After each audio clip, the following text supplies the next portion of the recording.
আমার বিয়ের ৩ মাস পরে যখন আমার স্বামী সাগর জানতে পারে আমার বাবা-মা ২ জনে সেপারেশনে আছে, আলাদা বিয়ে করেছে, আমার নানা-নানি আমাকে লালন-পালন করে বড় করেছে। আমার স্বামী বলে, "আমি কত বড় ভুল করেছি। মা দেখো আমি কত দুশ্চরিত্র একটা মেয়েকে বিয়ে করেছি। ওর বাবা-মা ছোটবেলায় ছাড়াছাড়ি হয়ে গিয়েছে। আমি কি ভুল করেছি?" আমার শাশুড়ি চিল্লায়ে বলে, "আমি বারবার বলেছিলাম এর মেয়ের কোনো গন্ডগোল আছে। তুই বলেছিস এর বাবার বাড়ি অনেক টাকা পয়সা, ওই নাকি দামি, দামি পোশাক-আশাক পরে। এখন বোঝ বাবা-মার কথা শুনে বিয়ে না করলে যা হয়।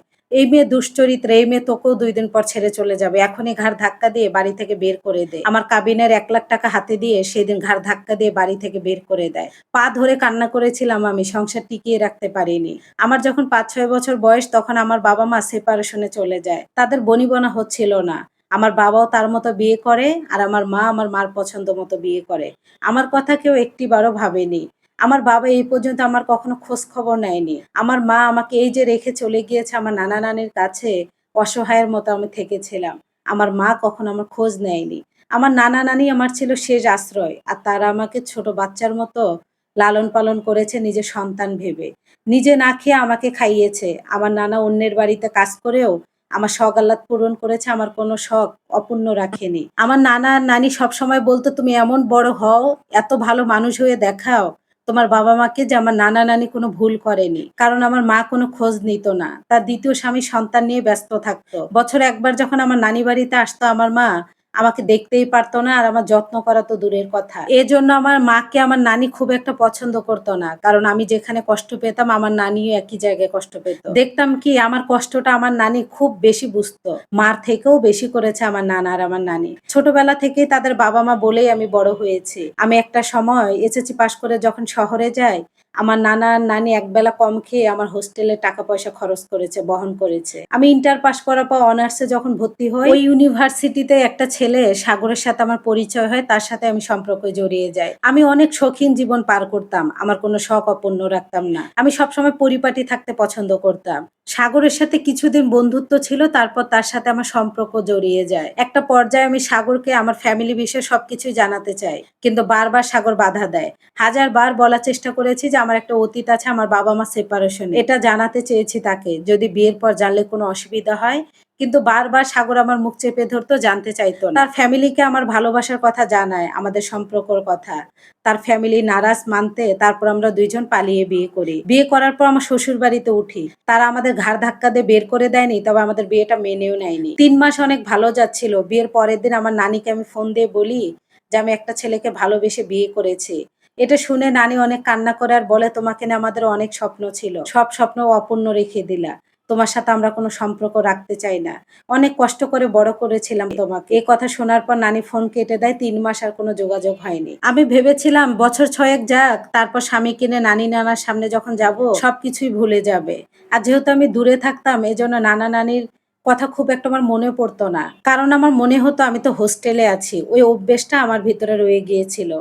বিয়ের ৩ মাস পর আমার স্বামী সাগর আমাকে জিজ্ঞাসা করে, "উর্মি, তোমার বাবা-মা তো তোমার ৩ মাসও খোঁজ নিল না?" আমি তখন বললাম, "কেন? আমার নানির সঙ্গে তো আমি কথা বলেছি।" সে তখন বলে, "ওটা তো তোমার নানি, তোমার বাবা-মা।" আমি এক পর্যায়ে তাকে বলতে বাধ্য হই যে, "তোমাকে আমি অনেকবার বলতে চেয়েছি যে আমার বাবা-মা তারা আলাদা থাকে, তারা যার, যার মতো বিয়ে করেছে। আমি আমার নানা-নানির কাছে থাকি। তুমি শুনতে চাওনি।" তখন আমার স্বামী সাগর বলে, "তাহলে তোমার এই বিলাসিতা কিভাবে করতা?" বললাম যে, "আমার নানা-নানি এগুলো আমার শখ পূর্ণ করত।"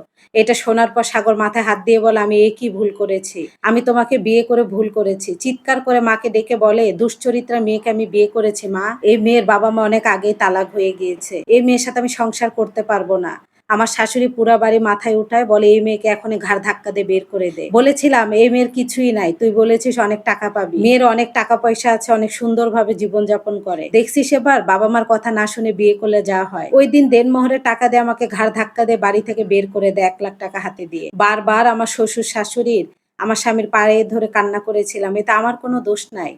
আমি সংসার করতে চাই, একটু আমাকে আশ্রয় দেয়। তারা আমাকে আশ্রয় দেয় নাই।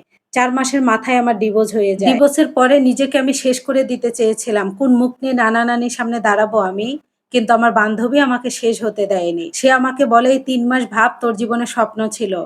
আবারও শুরু কর তুই। কি হয়েছে? তুই তো আর লেখাপড়া ছেড়ে দিসনি?" আমি হোস্টেলে থাকতাম কিন্তু আমার নানা-নানি খরচ আমার বহন করতো না। আমি কি মুখ নিয়ে চাবো? তারা জানতো আমি শ্বশুর বাড়িতে আছি। কিন্তু না, আমি হোস্টেলেই থাকতাম। টিউশনি করাতাম, যখনই সুযোগ পেতাম তখনই কাজ করতাম। এইভাবেই আমার ৩-৪ মাস চলে। তারপর কষ্ট আর লুকাতে পারতেছিলাম না। নানির কাছে চলে যাই।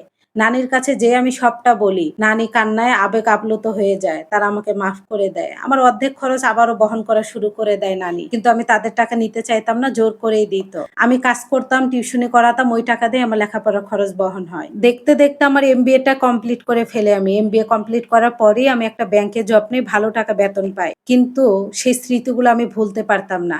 আমার ডিভোর্স হয়েছে ৮ বছর। আমার এখনো মনে হয় আমার কালকেই যেন জীবনে ঘটে গিয়েছে। এই ৮ বছরে অনেক কিছু আমি হারিয়েছি, অনেক কিছু পেয়েছি। ঢাকা শহরে আমি একটা ফ্ল্যাট কিনেছি। ওইটাতেই এখন আমার নানিকে নিয়ে আমি আছি। যে নানি কুঁড়ে ঘরে থাকতো তাকে এখন আমি ফ্ল্যাট বাসায় রেখেছি। অনেক ভালো আছি আমি। অনেক টাকা আমি বেতন পাই। কিন্তু আমার নানাকে আমি হারিয়েছি। আমার নানা আমাকে রেখে চিরদিনের মতো চলে গিয়েছে। আমার নানাকে আমি সুখ দিতে পারিনি। আমার বাবা-মা এখন আমার সাথে যোগাযোগ করতে চায়। কিন্তু আমি তাদের সাথে যোগাযোগ করিনি। শুনেছি সে নাকি আমাকে ডিভোর্স দেওয়ার পর কোন একটা মেয়েকে বিয়ে করে ভালো আছে। তবে অতটা ভালো নাই, অভাব অনটনে দিন কাটতেছে। কারণ তাদের আর্থিক অবস্থা খুব বেশি ভালো ছিল না। ৬ মাস আগে আমার এনগেজ হয়েছে সেই ছেলে ইউনিভার্সিটির পড়বে স্যার। আমার সবটা জেনে আমাকে বিয়ে করেছে। সে আগে কখনোই বিয়ে করেনি। আনম্যারিড একটা ছেলে। ৬ মাসে আমার অনেক যত্ন নিয়েছে, আমাকে অনেকটা বুঝেছে। সে যেন শেষ পর্যন্ত আমাকে এভাবে বুঝতে পারে। দোয়া করবেন, আমার নানিকে নিয়ে আমি অনেক ভালো আছি। সামনের মাসে আমার বিয়ে।